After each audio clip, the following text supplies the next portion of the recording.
สบายดีพี่น้องพาพ่อแม่พี่น้องมาแล้วตลาดลาวเนาะที่เวียงจันทร์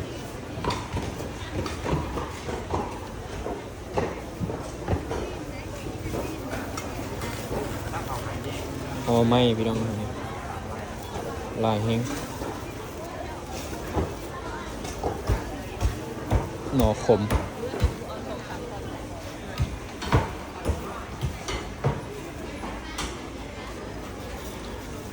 ตลาดใหญ่เลยแหละตลาดนี่มาดูตลาดใหญ่เลยลูกเลยนี่ขอบคุณสาลี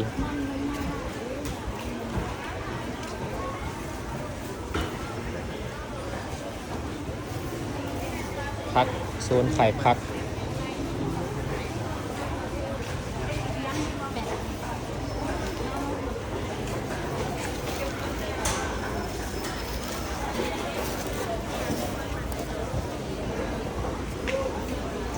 ตลาดใหญ่เลยนะพี่น้อง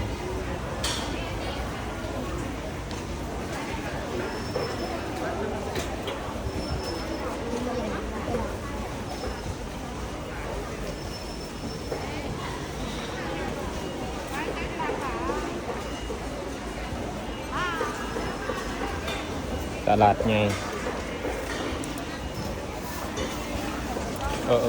พี่แมนอยากโตมาพาจะกลับตลาดโอ้ไม่ลาย